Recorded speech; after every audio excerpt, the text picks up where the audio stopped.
Assalamualaikum warahmatullahi wabarakatuh.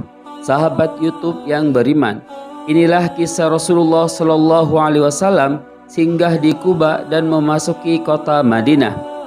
Pada hari Senin 8 Rabiul Awal tahun 14 dari kenabian, yaitu tahun pertama dari hijrah yang bertepatan dengan 23 September 622 Masehi. Rasulullah Shallallahu Alaihi Wasallam singgah di Kuba. Urwah bin Az-Zubair berkata, kaum muslimin di Madinah mengetahui keluarnya Rasulullah dari Mekah. Setiap pagi mereka pergi ke Al-Harrah, kapal perbatasan, menunggu kedatangan beliau hingga mereka terpaksa harus pulang karena teriknya matahari. Suatu hari mereka juga terpaksa pulang setelah lama menunggu kedatangan beliau. Ketika mereka sudah beranjak ke rumah masing-masing, seorang laki-laki Yahudi mengintip dari salah satu tembok rumah mereka untuk mengetahui urusan yang ditunggu-tunggu tersebut. Lalu dia melihat Rasulullah dan para sahabatnya yang dalam kondisi cerah seakan fata morgana perjalanan telah hilang. Mereka orang Yahudi ini tidak dapat menahan untuk berteriak sekencang-kencangnya, "Wahai kaum Arab, ini apa yang kamu tunggu sudah datang." Kaum muslimin serta merta bangkit membawa senjata. Mereka menemui Rasulullah di tapal perbatasan itu. Ibnul Qayyim berkata, dan dengarkanlah suara campur aduk dan pekik takbir di perkampungan Bani Amr bin Auf. Kaum muslimin memekikkan takbir sebagai ungkapan kegembiraan atas kedatangan beliau dan keluar menyongsong beliau. Mereka menyambut dengan salam kenabian, mengerumuni beliau sembari berkeliling di seputarnya, sementara ketenangan telah menyelimuti diri beliau dan wahyu pun turun. Maka sesungguhnya Allah adalah pelindungnya, dan begitu pula Jibril dan orang-orang mukmin yang baik, dan selain dari itu malaikat-malaikat adalah penolongnya pula. At-Tahrim ayat keempat. Urwah bin Az-Zubair berkata, mereka menemui Rasulullah Shallallahu Alaihi Wasallam, lantas beliau bersama mereka berjalan berbarengan ke arah kanan hingga singgah di perkampungan Bani Amr bin Auf. Hal ini terjadi pada hari Senin bulan Rabiul Awal. Abu Bakar berdiri menyongsong orang-orang sementara Rasulullah Shallallahu Alaihi Wasallam duduk dan diam.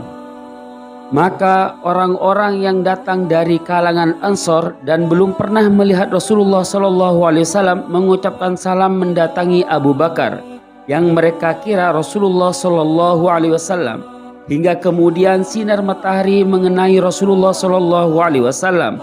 Karenanya Abu Bakar langsung menghadap beliau dan menaungi beliau dengan pakaiannya. Maka ketika itu tahulah orang-orang siapa Rasulullah Shallallahu Alaihi Wasallam. Semua penduduk Madinah berangkat untuk menyambut. Ketika itu memang betul-betul hari yang dipersaksikan, momen yang tidak pernah disaksikan oleh Madinah sepertinya sepanjang sejarah. Di Kuba, Rasulullah SAW singgah di kediaman Kulthum bin Al-Hadm. Dalam versi riwayat yang lain tertulis Sa'ad bin Khaisamah, namun riwayat pertama lebih valid.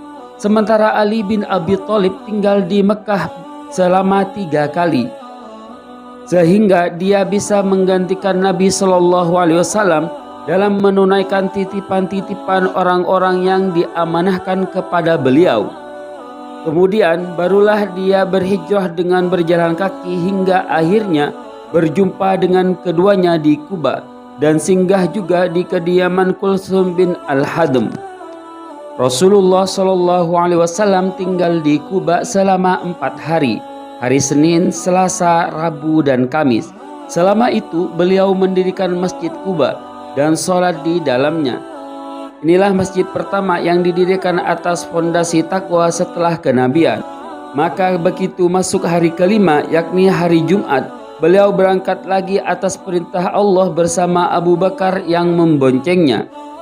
Beliau juga mengutus orang untuk menemui Bani An-Najr, para paman beliau dari pihak ibundanya. Mereka datang dengan menghunus pedang. Beliau berjalan menuju Madinah. Namun ketika di perkampungan Bani Salim bin Auf, waktu Jumat sudah masuk. Lalu beliau melakukan salat Jumat bersama mereka di masjid yang berada di perut lembah itu. Mereka semua berjumlah 100 orang laki-laki.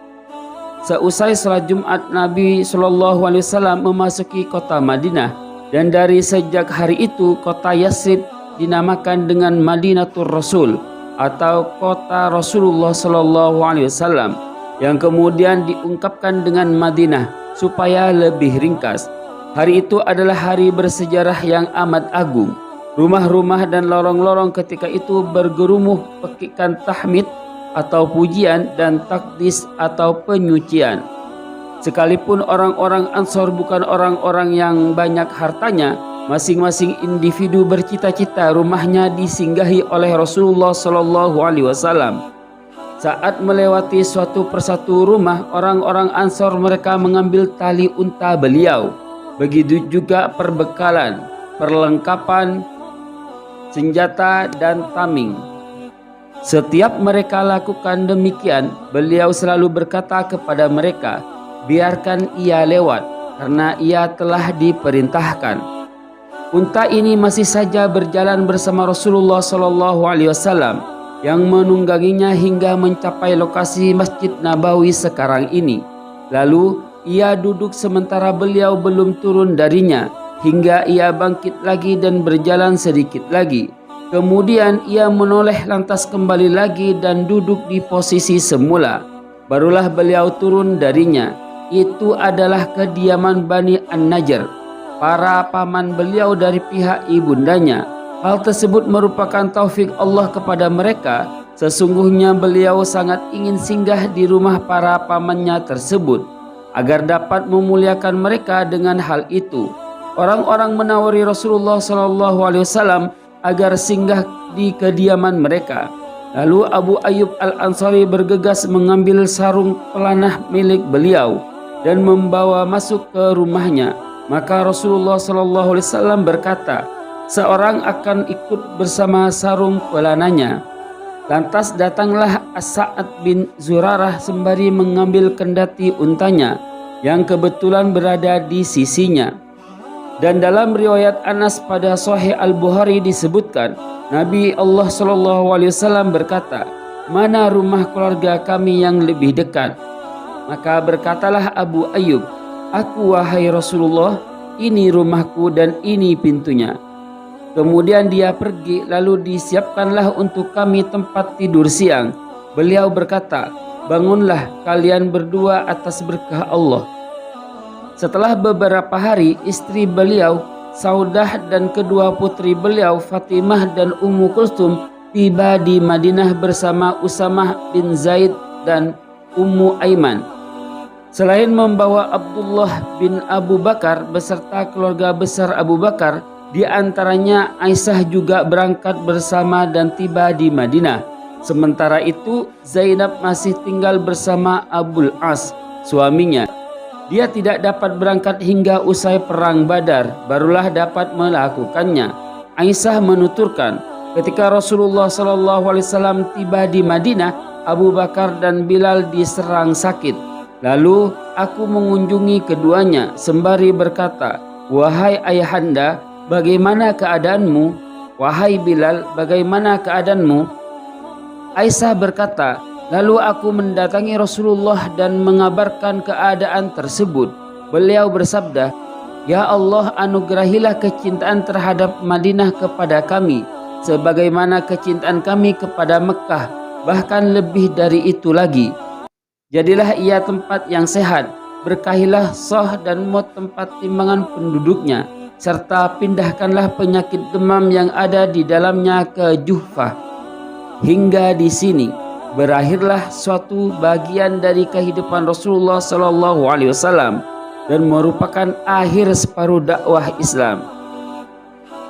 Itulah kisah Rasulullah SAW singgah di Kuba dan memasuki kota Madinah.